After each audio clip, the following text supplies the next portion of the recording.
서울 강남구에 사는 70세 김순옥 할머니, 이분은 40년을 대구 동성로 시장에서 떡볶이와 튀김을 팔았습니다. 오늘 여러분과 함께 나눌 이야기는 매우 중요합니다. 왜냐하면 이 이야기는 단순한 건강정보가 아니라 실제로 누군가의 생명을 구한 이야기이기 때문입니다. 아침 5시에 일어나 밤 9시까지 기름 냄새와 싸우며 살아온 분입니다. 손도 트고 허리도 아팠지만 자식들을 모두 대학 보내고 손주까지 낳게 해준 그 일들 때문에 자부심이 있었습니다. 일평생 부지런히 일했으니 건강할 거라고 생각했습니다. 은퇴 후 서울에 있는 딸 집에 와서 손주들과 함께 살게 되었고 이제야 쉴 수 있다고 생각했습니다. 그런데 어느 날 일이 터졌습니다. 손주들을 데리고 아파트 계단을 오르던 순간 갑자기 가슴이 철렁하는 느낌이 들었습니다. 마치 누군가가 손으로 심장을 움켜쥐는 듯한 통증이었습니다. 동시에 숨이 차올랐습니다. 손주가 할머니 괜찮아?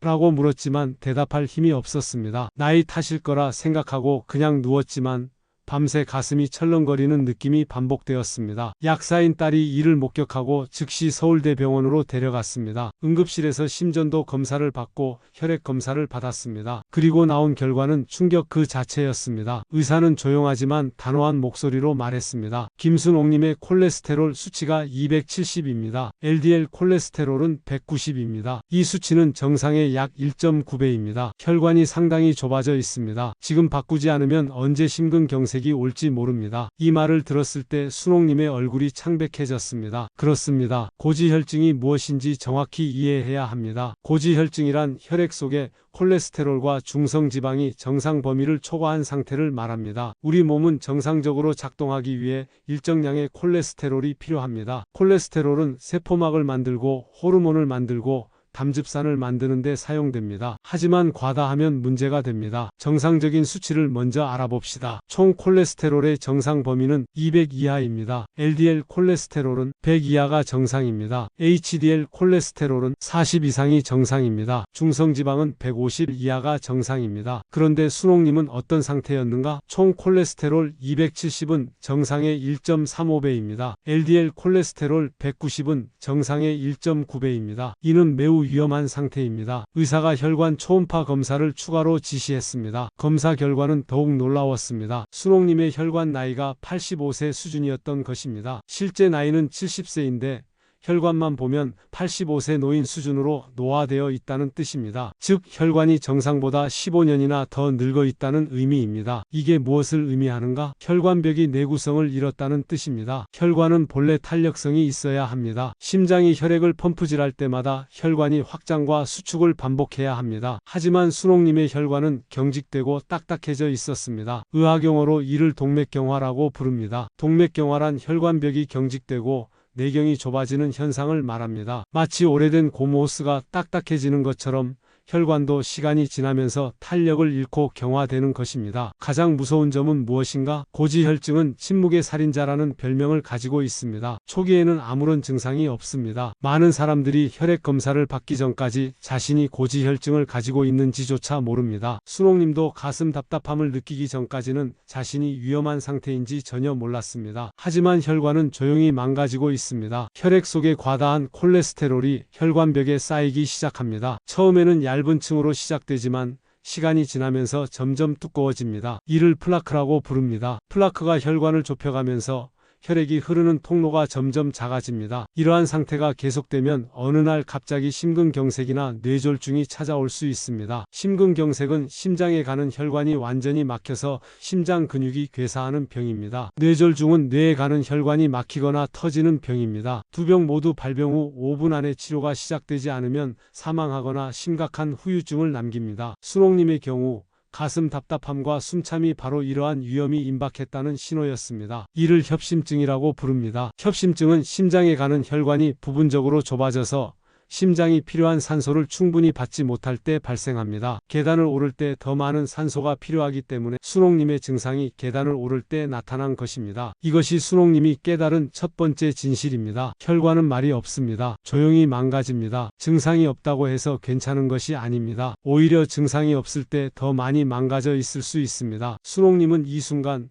자신이 생명의 기로에 서 있다는 것을 깨달았습니다. 그렇다면 왜 순옥님의 혈관이 이렇게 빨리 노화했을까요? 의사와 딸이 함께 분석해 본 결과 원인은 명확했습니다. 40년의 생활 습관이 누적된 결과였습니다. 먼저 가장 중요한 원인은 무엇인가? 바로 기름진 음식의 장기적 노출입니다. 순옥님은 40년을 떡볶이와 튀김을 팔았습니다. 이것이 의미하는 바는 무엇인가? 매일 튀김 기름에 노출되었다는 뜻입니다. 튀김 기름이 고온으로 가열될 때 트랜스 지방이 생성됩니다. 트랜스 지방은 가장 해로운 지방입니다. 트랜스 지방은 LDL 콜레스테롤을 증가시키고 좋은 콜레스테롤인 HDL을 감소시킵니다. 더 문제가 되는 것은 무엇인가? 식용유를 계속 데울 때 기존 기름이 산화된다는 점입니다. 산화된 기름은 체내에서 강력한 염증을 유발합니다. 순옥님은 하루에 여러 번 튀김기 앞에 서 있었으니 매일 소량의 트랜스 지방과 산화된 기름을 흡입했던 것입니다. 이것이 40년 동안 누적되었습니다. 단순히 흡입만의 문제가 아닙니다. 일하다가 배고프면 자신이 파는 튀김을 먹었습니다. 쏙 나온 튀김을 손으로 집어 먹었습니다. 이것도 기름 섭취입니다. 이런 식으로 매일 기름을 섭취했으니 체내에 기름이 어떻게 쌓였을지 상상할 수 있습니다. 두 번째 원인은 무엇인가? 고염분 식습관입니다. 순옥님의 일상적인 식사는 어떤 모습이었을까요? 아침에는 국물 많은 라면 한 그릇을 먹었습니다. 라면 국물에는 나트륨이 매우 많습니다. 일반적인 라면 한 그릇에는 하루 권장 나트륨 섭취량의 60에서 70%가 포함되어 있습니다. 점심에는 생선을 구워 먹었는데 곁반찬으로는 짠 멸치볶음, 짠 오이지, 짠 자방 같은 음식들이 나왔습니다. 저녁에는 집에 와서 김치를 한두 접시 먹었습니다. 이러한 고염분 식습관이 혈압에 미치는 영향은 매우 심각합니다. 과다한 나트륨 섭취는 혈관을 수축시킵니다. 혈관이 수축되면 혈압이 올라갑니다. 순옥님의 혈압은 평소 150에 95였습니다. 정상 혈압은 120에 80 이하입니다. 순옥님의 혈압은 정상보다 훨씬 높았습니다. 혈압이 높은 상태가 지속되면 무엇이 일어나는가? 혈관벽에 손상이 발생합니다. 높은 혈압으로 인한 지속적인 스트레스가 혈관 내피세포를 손상시킵니다. 이 손상된 부위로 콜레스테롤이 침투하기 쉬워집니다. 마치 손상된 피부에 세균이 더 쉽게 감염되는 것처럼 손상된 혈관벽에 지방이 더 쉽게 쌓이는 것입니다. 세 번째 원인은 무엇인가? 만성 염증입니다. 염증이라고 하면 보통 무엇을 떠올리는가? 어딘가 부어있고 빨갛고 아픈 상태를 생각합니다. 그렇습니다. 하지만 우리 몸에는 눈에 띄지 않는 만성 염증이 존재합니다. 이것이 훨씬 더 위험합니다. 나이가 들면서 면역력이 떨어집니다. 젊었을 때는 균이 들어와도 금방 물리쳤습니다. 하지만 노화가 오면 몸이 스스로 손상된 세포를 정리하지 못합니다. 혈관벽에 미세한 손상이 생기면 이것이 정리되지 않고 쌓입니다. 이것이 염증으로 발전합니다. 의사가 순옥님의 혈액을 검사했을 때 CRPC 반응성 단백과 같은 염증 지표가 높게 나왔습니다. 정상 범위는 1.0 이하입니다. 순옥님의 CRP는 3.5입니다. 이는 정상의 3.5배입니다. 이 염증이 무엇을 의미하는가? 혈관벽이 만성적으로 염증 상태에 있다는 뜻입니다. 이 염증이 혈관벽을 손상시키고 그 틈으로 콜레스테롤과 지방이 파고듭니다. 이것이 동맥경화의 진행을 가속화합니다. 네 번째 원인은 무엇인가? 대사 기능의 저하입니다. 순옥님이 일했던 40년 동안 그녀는 하루 종일 움직였습니다. 아침부터 저녁까지 서 있고 물건을 옮기고 튀김을 만들었습니다. 이 과정에서 자연스럽게 칼로리를 소모했습니다. 많이 먹어도 모두 에너지로 변환되었습니다. 하지만 은퇴 후는 어떻게 되었는가? 아침에 일어나서 집안일을 하고 손주들을 보고 오후에는 TV를 보고 쉬었습니다. 활동량이 급격히 줄어들었습니다. 동시에 나이에 따른 신진대사의 저하가 발생합니다. 연구에 따르면 60세 이후 신진대사는 20대 대비 30에서 40% 감소합니다. 즉, 같은 양의 음식을 섭취해도 소모하는 에너지가 훨씬 적다는 뜻입니다. 결과적으로 무엇이 일어나는가? 섭취한 지방과 당이 모두 몸에 쌓입니다. 특히 기름진 음식과 짠 음식에 포함된 지방은 혈관에 직접 축적됩니다. 이렇게 40년 동안 쌓인 지방과 은퇴 후 활동량 저하로 인한 추가 지방 축적이 겹치면서 순옥님의 혈관은 급격히 악화되었던 것입니다. 다섯 번째 원인은 무엇인가? 근력의 감소입니다. 근육과 혈관 건강이 어떤 관련이 있는가? 매우 중요한 관련이 있습니다. 근육은 신체의 에너지 소비 기관입니다. 근육이 많을수록 기초대사량이 높습니다. 기초대사량이 높으면 휴식 상태에서도 더 많은 에너지를 소모합니다. 은퇴 후 활동량이 줄어들면서 순옥님의 근육량도 감소했습니다. 근육이 줄어들면 에너지 소비도 줄고 혈당 조절도 잘 안 됩니다. 혈당이 올라가면 인슐린 저항성이 생깁니다. 인슐린 저항성은 혈관에 부담을 줍니다. 또한 다리 근육이 약해지면 혈액순환도 저하됩니다. 다리 근육은 제2의 심장이라고 불립니다. 다리 근육이 수축할 때마다 혈액이 심장으로 밀려 올라옵니다. 근력이 약해지면 이러한 펌프 기능이 제대로 작동하지 않아서 혈액이 정체되기 쉬워집니다. 종합해서 보면 순옥님의 혈관 노화는 다음과 같은 악순환의 결과입니다. 40년의 기름진 음식 섭취, 트랜스 지방과 산화된 기름, 축적 혈중, 콜레스테롤 증가, 동시에 고염분 음식 섭취, 혈압 상승, 혈관벽 손상, 그리고 나이 증가, 면역력 저하, 만성 염증 증가, 그러면서 은퇴 후 활동량 감소, 대사 저하, 지방 축적 가속화, 근력 감소, 혈액순환 저하, 이 모든 요인들이 함께 작용하면서 순옥님의 혈관은 15년이나 더 빨리 노화되었던 것입니다. 이것이 순옥님이 깨달은 두 번째 진실입니다. 혈관은 일정한 속도로 망가지지 않습니다. 나쁜 생활 습관이 쌓이면서 악순환이 형성되고 어느 순간부터는 급격히 악화됩니다. 그래서 예방이 중요합니다. 혈관이 망가지기 시작하면 회복하기 위해서는 더 큰 노력이 필요합니다. 진단을 받고 나서 순옥님은 절망했습니다. 이제 어떻게 해야 하지? 약을 먹어야 하나? 평생 약을 먹어야 하는 건 아닐까? 그때 약사인 딸이 인터넷에서 중요한 정보를 찾아냈습니다. 최근의 의학 연구들은 식이요법만으로도 콜레스테롤 수치를 크게 개선할 수 있다고 말하고 있었습니다. 의사도 이를 인정했습니다. 약도 필요하지만 식단이 절반입니다. 지금부터 무엇을 먹느냐가 당신의 인생을 결정합니다. 딸은 3가지 식재료를 중심으로 하는 식단을 만들었습니다. 이 3가지는 의학적 근거가 있으면서도 순옥님이 실제로 좋아했던 음식들이었습니다. 첫 번째, 등푸른 생선, 고등어, 참치, 꽁치. 순옥님은 이 이야기를 들으면서 웃음이 나왔습니다. 내가 40년을 고등어 파는 것을 봤는데? 맞습니다. 순옥님이 일했던 시장에는 생선을 파는 사람들이 많았습니다. 하지만 다른 점이 있었습니다. 등푸른 생선이 혈관에 좋다는 것을 이해하려면 먼저 오메가3 지방산이 무엇인지 알아야 합니다. 오메가3 지방산은 우리 몸이 스스로 만들지 못하는 필수 지방산입니다. 반드시 음식으로 섭취해야 합니다. 오메가3 지방산은 주로 에이코사펜타에노산과 DHA 도코사헥사에노산로 이루어져 있습니다. 이 두 성분이 혈관에 미치는 영향은 매우 긍정적입니다. 먼저 오메가3는 혈액을 묽게 만듭니다. 혈액이 묽으면 어떤 일이 일어나는가? 혈액의 순환이 개선됩니다. 혈액이 더 쉽게 혈관을 통해 흐르게 됩니다. 혈액순환이 좋아지면 신체의 구석구석까지 산소와 영양분이 더 잘 전달됩니다. 두 번째로 오메가3는 혈액 응고를 방지합니다. 혈액이 응고되어 혈전이 생기는 것을 막습니다. 혈전은 매우 위험합니다. 혈전이 혈관을 완전히 막으면 심근경색이나 뇌졸중이 발생합니다. 오메가3는 이러한 혈전 형성을 억제합니다. 세 번째로 오메가3는 혈관벽의 염증을 줄입니다. 앞서 말했듯이 순옥님의 혈관벽은 만성 염증 상태였습니다. 오메가3가 이 염증을 감소시킵니다. 네 번째로 오메가3는 콜레스테롤 수치를 개선합니다. 구체적으로는 LDL 콜레스테롤 감소시키고 HDL 콜레스테롤 증가시킵니다. 이것이 바로 고지혈증 개선의 핵심입니다. 그렇다면 얼마나 먹어야 할까요? 의료 전문가들의 권장량은 다음과 같습니다. 등푸른 생선을 주 2에서 3회 섭취하는 것이 좋습니다. 한 번에 100에서 120g 정도입니다. 이는 대략 손바닥 크기의 생선 한 토막에 해당합니다. 고등어라면 반마리, 꽁치라면 한 마리 정도입니다. 중요한 것은 조리 방법입니다. 기름 없이 그릴에 구우면 최적입니다. 에어프라이어를 사용해도 됩니다. 반드시 피해야 할 방법은 무엇인가? 기름에 튀기는 것입니다. 이렇게 하면 오메가3의 이점을 잃고 오히려 트랜스 지방을 추가로 섭취하게 됩니다. 언제 먹는 것이 좋은가? 저녁이 권장됩니다. 왜냐하면 밤 사이에 혈중 지방 수치를 안정시키는 데 도움이 되기 때문입니다. 특히 자는 동안 혈액이 정체되기 쉬운데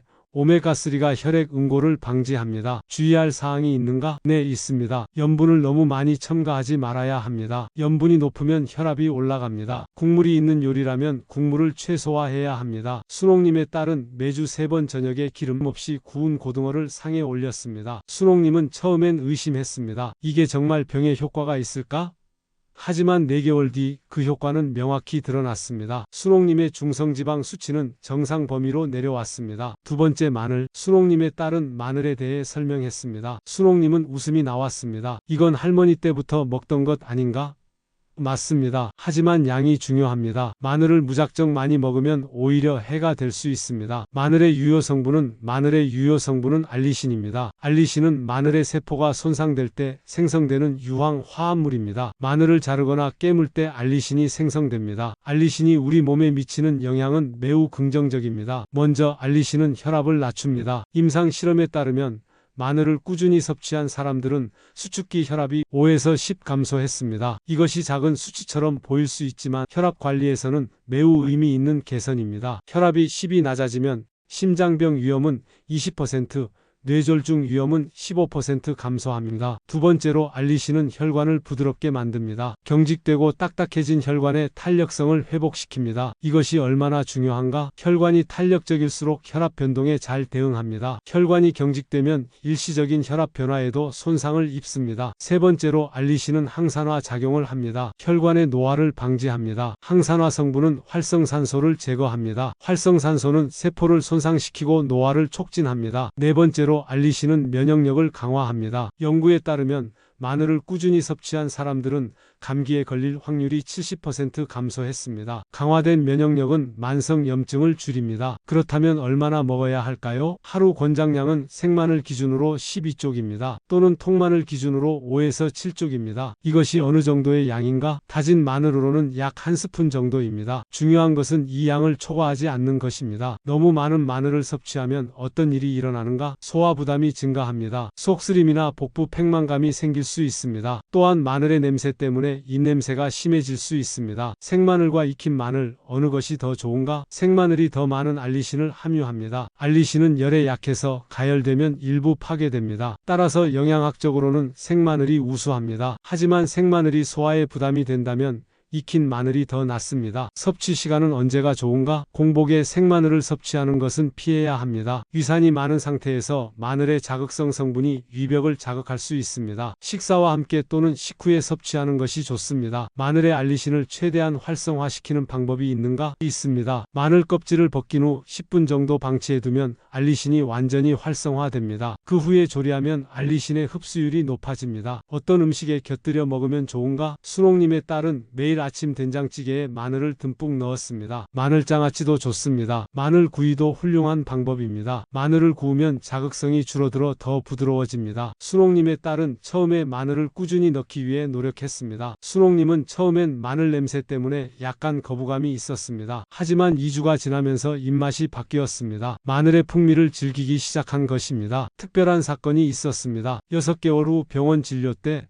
순옥님의 콜레스테롤 수치가 많이 개선되었습니다. 의사가 약 복용량을 줄일 수 있는지 물었을 때 순옥님은 기쁨으로 가득 찼습니다. 딸과 함께 의사와 상담하여 약의 용량을 기존보다 50% 줄이기로 결정했습니다. 이것은 식이요법의 효과가 실제로 있다는 증거였습니다. 세 번째 토마토. 순옥님의 딸이 세 번째 식재료를 제시했을 때 순옥님의 반응은 즉각적이었습니다. 토마토요? 나는 토마토를 안 좋아하는데. 하지만 딸은 포기하지 않았습니다. 딸이 만든 것은 토마토 계란 볶음이었습니다. 토마토가 계란 노른자와 만나면서 풍미가 더해졌습니다. 순옥님은 처음엔 고의 아주 작은 양만 먹으려 했습니다. 하지만 딸의 끈기와 맛있는 요리가 점차 순옥님의 입맛을 바꾸었습니다. 토마토의 유효 성분은 라이코펜입니다. 라이코펜은 토마토의 빨간색을 만드는 카로티노이드 색소입니다. 라이코펜은 혈관 건강에 매우 중요합니다. 라이코펜의 첫 번째 효능은 무엇인가? 강력한 항산화 작용입니다. 라이코펜은 매우 강력한 항산화제입니다. 활성산소를 제거하는 능력이 비타민 E보다 100배 이상 강합니다. 이것이 무엇을 의미하는가? 혈관벽의 노화를 매우 효과적으로 방지한다는 뜻입니다. 두 번째 효능은 무엇인가? 혈관벽에 쌓인 지방 제거입니다. 라이코펜은 LDL 콜레스테롤이 산화되는 것을 억제합니다. 산화된 LDL은 혈관벽에 더 쉽게 침착됩니다. 라이코펜이 이 산화를 막음으로써 콜레스테롤이 혈관벽에 쌓이는 것을 방지합니다. 세 번째 효능은 무엇인가? 뇌졸중 위험 감소입니다. 여러 연구에 따르면 라이코펜을 많이 섭취한 사람들은 뇌졸중 위험이 30% 감소했습니다. 생토마토와 익힌 토마토 어느 것이 더 좋은가? 이것은 흥미로운 질문입니다. 일반적으로 생야채가 더 많은 영양을 가진다고 생각하지만 토마토는 다릅니다. 생토마토도 좋습니다. 하지만 익힌 토마토가 훨씬 더 효과적입니다. 왜 그런가? 토마토를 가열하면 세포벽이 부서집니다. 라이코펜이 세포 구조에서 해방되어 우리 몸이 더 쉽게 흡수할 수 있게 됩니다. 구체적으로 얼마나 차이가 나는가? 익힌 토마토의 라이코펜 흡수율은 생토마토의 23배입니다. 즉, 같은 양의 토마토를 섭취하더라도 익힌 토마토에서 23배 더 많은 라이코펜이 흡수된다는 뜻입니다. 그렇다면 얼마나 먹어야 할까요? 하루 한 개의 토마토 또는 방울토마토 16개가 권장됩니다. 토마토의 크기에 따라 다르지만 대략 이 정도 양입니다. 어떤 방식으로 조리하는 것이 좋은가? 토마토 스프가 좋습니다. 토마토를 끓이면서 라이코펜이 추출되고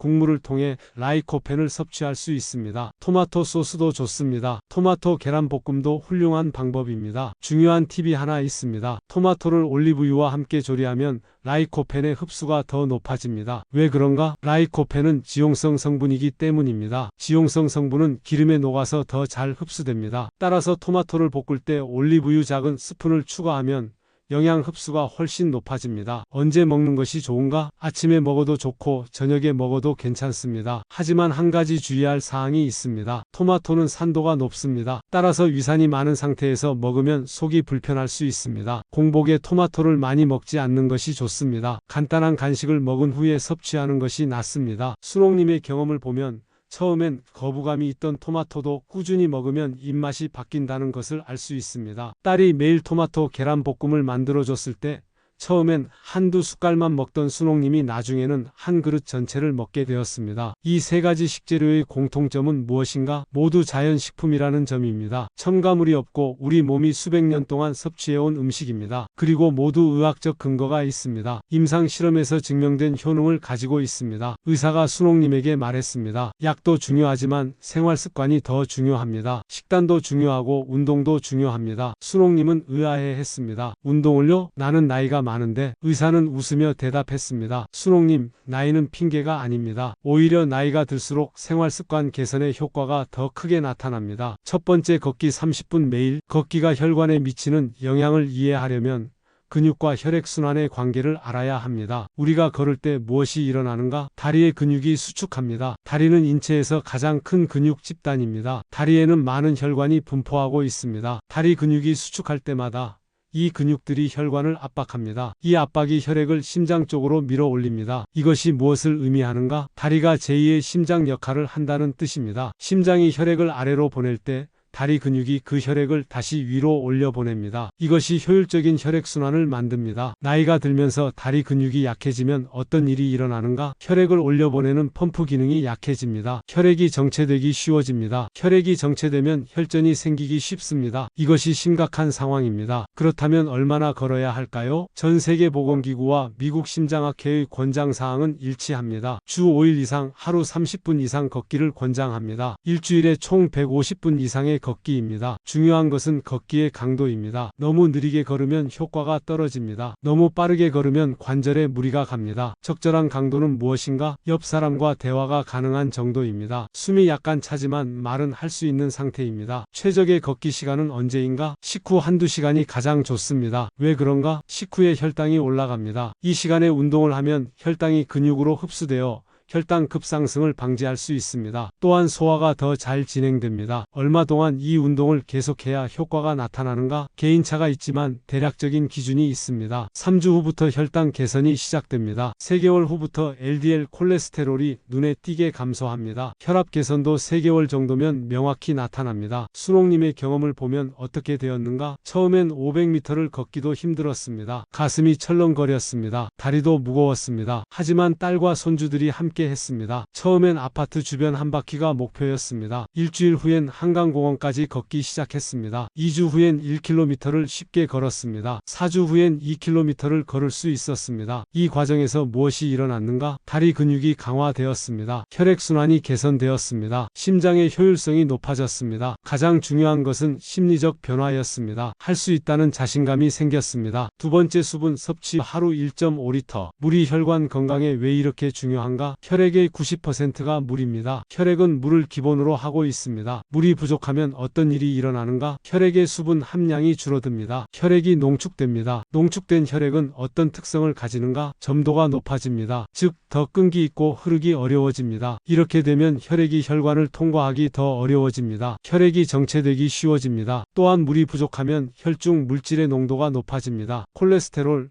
포도당, 염분의 농도가 모두 높아집니다. 이는 혈관벽에 더 쉽게 침착됩니다. 그렇다면 얼마나 마셔야 할까요? 일반적인 권장사항은 하루 1.5에서 2리터입니다. 이는 200ml 컵 기준으로 7잔입니다. 개인의 체중과 활동량에 따라 조정할 수 있습니다. 어떻게 분배해서 마셔야 할까요? 전략적인 분배가 중요합니다. 아침 기상 직후 한 잔을 마십니다. 자는 동안 혈액이 농축되었으므로 이를 물켜주는 것입니다. 식사 30분 전에 한 잔씩 마십니다. 이렇게 하면 소화가 잘 되고 과식을 방지합니다. 그 외의 시간에 조금씩 나눠 마십니다. 중요한 것은 한 번에 많이 마시지 않는 것입니다. 한 번에 대량의 물을 마시면 어떤 일이 일어나는가? 신장에 부담이 갑니다. 전해질 불균형이 생길 수 있습니다. 따라서 조금씩 자주 마시는 것이 좋습니다. 특별한 주의사항이 있는가? 저녁 늦게 많이 마시지 말아야 합니다. 이뇨작용 때문에 야뇨증이 생길 수 있습니다. 저녁 8시 이후부터는 음수량을 줄이는 것이 좋습니다. 순옥님의 딸은 큰 물병을 사서 냉장고에 놓았습니다. 상에 항상 물잔이 있게 했습니다. 처음엔 순옥님이 물을 자주 마시지 않았습니다. 하지만 딸의 꾸준한 권유와 상기로 인해 3주 후에는 자연스럽게 하루에 필요한 양의 물을 마시게 되었습니다. 세 번째 스트레칭 아침 저녁 5분씩. 스트레칭이 혈관 건강과 어떤 관련이 있는가? 많은 사람들이 간과하는 부분입니다. 근육과 혈관의 관계를 생각해 봅시다. 혈관은 근육 속에 지나갑니다. 근육이 경직되고 뭉치면 어떻게 될까요? 혈관이 압박됩니다. 혈액이 흐르기 어려워집니다. 특히 문제가 되는 부위는 어디인가? 목, 어깨, 등, 다리, 발목입니다. 이 부위들의 근육이 경직되면 혈액이 정체되기 쉽습니다. 아침에 어떤 스트레칭을 하면 좋은가? 팔 돌리기입니다. 팔을 앞뒤로 크게 돌립니다. 이것이 어깨와 등의 근육을 풀어줍니다. 다리 들어 올리기입니다. 한 다리씩 들어 올렸다 내렸다를 반복합니다. 이것이 다리 근육을 활성화합니다. 허리 굽히기입니다. 천천히 상체를 구부렸다 펴는 동작입니다. 이것이 척추와 등의 근육을 이완시킵니다. 저녁에는 어떤 스트레칭을 하면 좋은가? 종아리 마사지입니다. 손으로 종아리를 천천히 풀어줍니다. 종아리는 제2의 심장입니다. 종아리를 풀어주면 혈액순환이 매우 좋아집니다. 발목 돌리기입니다. 발목을 시계 방향, 반시계 방향으로 천천히 돌립니다. 무릎 스트레칭입니다. 무릎을 천천히 들었다 내렸다를 반복합니다. 매 30분마다 일어나 움직이는 것도 중요합니다. 왜 그런가? 같은 자세로 오래 있으면 혈액이 고입니다. 혈액이 고이면 혈전이 생기기 쉽습니다. 따라서 30분마다 한 번씩 일어나 움직이는 것이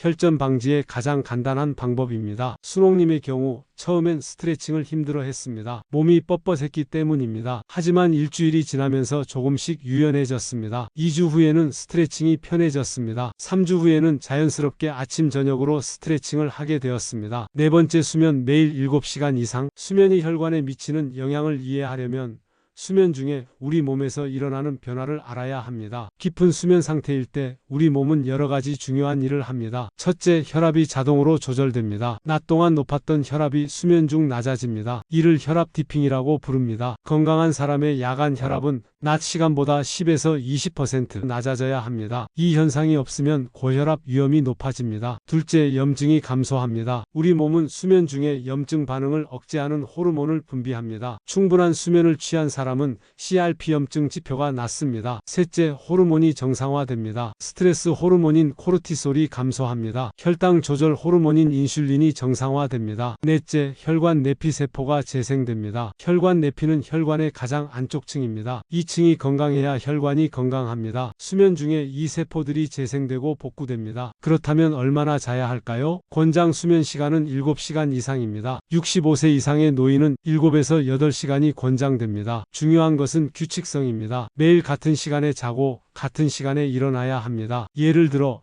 매일 밤 10시에 자고 아침 7시에 일어나는 것이 좋습니다. 이렇게 하면 생체 리듬이 정상화됩니다. 수면 전 준비는 어떻게 해야 할까요? 핸드폰과 TV를 끕니다. 블루라이트가 멜라토닌 분비를 억제하기 때문입니다. 조명을 줄입니다. 어두운 환경이 깊은 수면을 유도합니다. 조용한 음악을 듣거나 책을 읽습니다. 취침 30분 전부터 이러한 준비를 하면 더 깊은 수면을 취할 수 있습니다. 순옥님은 처음엔 밤 11시 이후까지 깬 적이 많았습니다. TV를 보고 있었던 것입니다. 딸이 공부한 후 밤 10시 30분에 TV를 끄고 조명을 줄이기 시작했습니다. 2주 후부터 순옥님은 밤 11시 전에 잠들었습니다. 한개월 후에는 자연스럽게 밤 10시에 누워 곧 잠들게 되었습니다. 5번째 심호흡 하루 5분. 숨만 잘 쉬어도 혈관이 살아난다는 말이 과장처럼 들릴 수 있습니다. 하지만 이것은 과학적으로 증명된 사실입니다. 순옥님은 처음엔 이것을 어렵게 느꼈습니다. 깊게 숨을 들이쉬면 산소 과포화가 되는 것 같은 느낌이 들었기 때문입니다. 하지만 딸이 함께 하면서 배웠습니다. 2주 후 순옥님은 아침에 자연스럽게 심호흡을 하고 있었습니다. 한개월 후에는 스스로 필요할 때마다 심호흡을 하게 되었습니다. 3개월이 지났습니다. 순옥님은 병원을 다시 방문했습니다. 떨리는 마음으로 검사실에 들어갔습니다. 혈액 검사를 받고 혈관 초음파 검사를 받았습니다. 의사는 검사 결과를 보더니 미소를 지었습니다. 이것은 좋은 신호였습니다. 의사는 순옥님을 보며 이렇게 말했습니다. 순옥님, 3개월 동안 정말 놀라운 변화를 이루어냈습니다. 이런 정도의 개선을 3개월 만에 이루는 분은 드뭅니다. 이것은 당신의 노력, 특히 식단 개선과 꾸준한 운동의 결과입니다. 의사는 계속 설명했습니다. 앞으로 이 습관을 지속하면 더욱 개선될 것입니다. 앞으로 6개월을 더 계속하면 우리는 더 좋은 결과를 볼 수 있을 것입니다. 중요한 것은 이 습관을 평생 유지하는 것입니다. 순옥님은 눈물을 흘렸습니다. 의사는 순옥님에게 새로운 목표를 제시했습니다. 다음 3개월 동안 이 정도의 개선을 유지하신다면 약을 더 줄일 수도 있습니다. 그리고 6개월 뒤 검사에서 더 좋은 결과를 기대할 수 있습니다. 순옥님은 앞으로의 계획을 딸과 함께 세웠습니다. 현재의 식습관을 유지할 것, 매일 한강공원 산책을 계속할 것, 매일 아침 저녁 스트레칭과 심호흡을 할 것, 충분한 수면을 취할 것. 딸은 덧붙였습니다. 엄마, 이제 이것이 습관이 되었으니까 어렵지 않을 거야. 처음엔 힘들었지만 지금은 자연스럽잖아. 순옥님도 동의했습니다. 맞아. 처음엔 얼마나 힘들었는데 지금은 고등어가 없으면 밥이 안 나온다는 생각도 들고 마늘 냄새도 좋고 산책을 안 하면 답답하고 이제 이게 내 일상이 됐다. 여러분, 지금까지 순옥님의 70일 변화기를 함께 들었습니다. 이 이야기는 순옥님 한 사람만의 이야기가 아닙니다. 이 이야기는 지금 이 순간에도 침묵 속에서 혈관이 망가져가고 있는 수많은 사람들의 잠재적인 이야기입니다. 혈관은 침묵합니다. 조용히 망가집니다. 증상이 없다고 해서 괜찮은 것이 아닙니다. 증상이 나타날 때쯤이면 이미 상당히 망가져 있을 수 있습니다. 하지만 혈관은 회복력이 뛰어납니다. 순옥님의 사례가 그것을 증명합니다. 비록 40년의 나쁜 습관이 있었지만 단 3개월의 노력으로 혈관이 7살이나 젊어질 수 있었습니다. 시작은 지금입니다. 나이는 핑계가 아닙니다. 순옥님은 70세였습니다. 여전히 변화를 이루어낼 수 있었습니다. 여러분도 지금부터라도 시작할 수 있습니다. 이렇게 천천히 시작해도 괜찮습니다. 3일 안에 몸이 반응합니다. 혈액순환이 조금씩 개선되기 시작합니다. 3주 안에 습관이 됩니다. 처음엔 의식적으로 해야 하는 것들이 이제는 자동으로 됩니다. 3개월 안에 인생이 바뀝니다. 수치도 개선되고 증상도 개선되고 심리적으로도 희망을 갖게 됩니다. 여러분의 혈관도 지금 도움을 청하고 있을지도 모릅니다. 그 목소리에 귀 기울여 주세요. 지금 바꾸면 늦지 않습니다. 지금 시작하면 정말 달라집니다.